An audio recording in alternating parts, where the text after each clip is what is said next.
Plus 1তম পদ divided by 2। এটা হচ্ছে মধ্যক নির্ণয়ের সূত্র। তোমরা আশা করি এই সূত্রটি তোমরা মুখস্থ করে নেবে।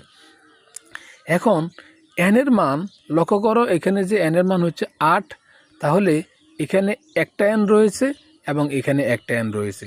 উভয় জায়গায় কিন্তু আমরা 8টা বসিয়ে দেবো, এখানে 8 এখানে 8 বসিয়ে দেবো, আর পুরো প্রসেসটা ঠিক একই থাকবে। এবং 8কে যদি আমরা 2 দ্বারা ভাগ করি তাহলে কত হয়? 4। অপরদিকে তম পদ ঠিকই থাকবে, এখানে 4 এবং আরও 1, অতএব হচ্ছে 5, তাহলে 5তম পদ।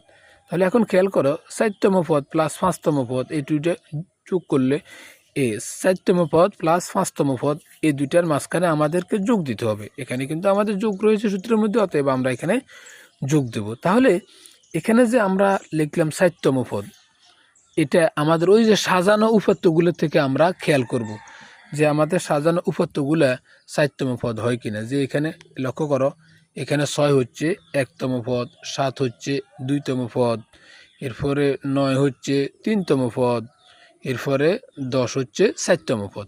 অতএব এই 4তম পদের জন্য এখানে কিন্তু আমরা 4টা লিখব।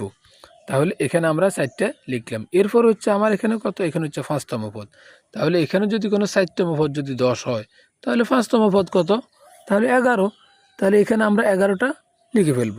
লিখে ফেলার পরে খেয়াল করো, 10 এবং 11 এই দুটো সংখ্যা যোগ করলে হয় 21, এবং নিচে কিন্তু আমাদের ভাগ 2 আছে, অর্থাৎ 21কে আমরা 2 দ্বারা ভাগ করব।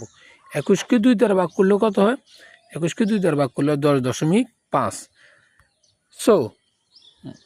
সুতরাং মধ্যক সমান হচ্ছে 10.5। এটা কিন্তু আমাদের উত্তর হয়ে যাবে, কারণ আমাদেরকে কয়ের মধ্যে মধ্যকের মান বের করতে বলেছে, যে উপাত্তগুলো দিয়েছে সেই উপাত্তগুলোর মধ্যকের মান বের করতে বলেছে। অতএব আমাদের আনসারটা হচ্ছে 10.5।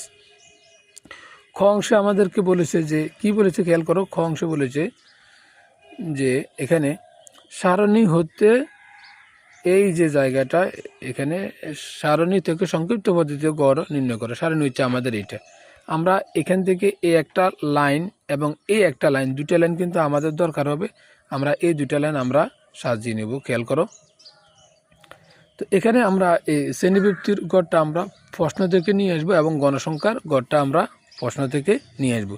নিয়ে আসার পরে আমরা গণসংখ্যাকে আমরা এফ দ্বারা আইডেন্টিফাই করব, এফআই দ্বারা, এবং এরপরে আমাদের আরও 3টা গড় লাগবে। একটা হলো শ্রেণীর মধ্যবিন্দুর গড়, সেটাকে আমরা আইডেন্টিফাই করব এক্সআই দ্বারা।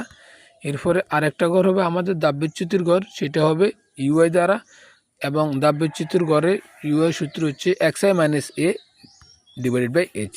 এরপরে আরও একটা আমাদের